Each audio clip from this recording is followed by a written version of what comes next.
যদি আমার ছেলে না হয়ে তোর ছেলে হতো,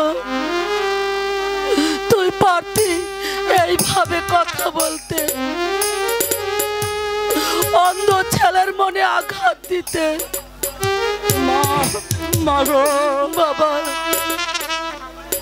আমার জন্য দুঃখ করো না। জন্মের পর থেকে আজ পর্যন্ত তোমাদের অনেক কষ্ট দিলাম মা। এবার আমাকে মুক্তি দাও মা, এবার আমাকে মুক্তি দাও। চাচিমা, আমার খাবার সাথে মিশিয়ে দাও চাচিমা। আমি তো আর তোমাদের জঞ্জাল হয়ে বেঁচে থাকতে চাই না। আমাকে পরপারে পাঠিয়ে দাও চাচিমা, আমাকে পরপারে পাঠিয়ে দাও। ওরে বাবা,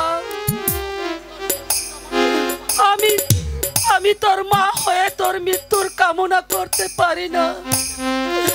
আমি যে তোর মা, যেদিন থেকে তোকে আমার এই গর্ভে ধারণ করেছি,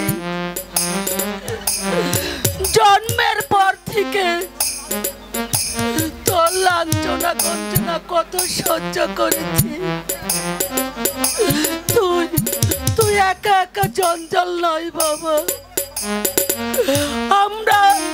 আমরা সবাই ওদের কাছে জঞ্জাল। সত্য কথা কে না বলে? একটা মানুষের বেতনে এতগুলো মানুষের ভরণ পোষণ চলতে পারে না। আমাদের কি ভবিষ্যৎ নেই? যখন আমার স্বামী চাকরি থেকে অবসর নিবে, তখন আমরা কার ঘরে যেয়ে পড়ব? তোমার ওই সারের মতো দুটো ছেলে এক পয়সা রোজগার করার মরদ নেই। চাকরি ছাড়া কি আর রোজগারের কি পথ নেই? চাকরি না হলে না হয় রিক্সা চালাক, না হয় ওখানে যে কুলিগিরি করুক, তাও তো রোজগার ঘরে আসে। বসে বসে খালি গিলো। হ্যালো, সারের মতো খালি গিলো। তোমরা কার কথা বলছো যে সারের মতো চেঁচাচ্ছে? ওগো, আমার যে আর সহ্য হয় না গো। কেন হামিদা? তুমি একটি ব্যবস্থা করো গো। আমি তখনই বলেছিলাম, তুমি যা করছো এর ফল একদিন তোমাকে ভোগ করতেই হবে। আজ তোমার চাকরি নাই বলে তুমি রোজগার করতে পারো না। তোমার চাকরি জীবনের একটি পয়সা, তোমার জন্য তুমি সঞ্চয় করো না। কেন কেন হামিদা? আজ আমার 3টি রত্ন 3টি ব্যাংক সঞ্চয় করেছি হামিদা। রমেশ আমার ভাই হলেও তাকে আমি আদর ছোট্ট থেকে আদর স্নেহ দিয়ে ছোট্ট থেকে মানুষের মতো মানুষ করে করে তুলেছি।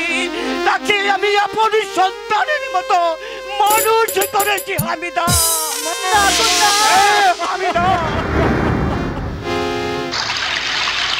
বাবা, সরি, ভাইয়ারা কি চাকরির জন্য অযোগ্য?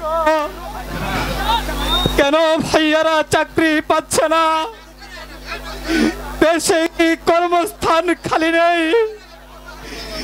চাচিমার কথায় আর সহ্য হয় না বাবা। ওরে রিঙ্কু,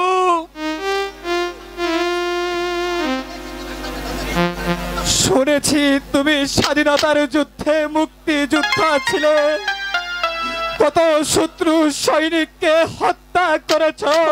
ওরে রিঙ্কু, আমাকে তো তুমি গলা টিপে হত্যা করো বাবা।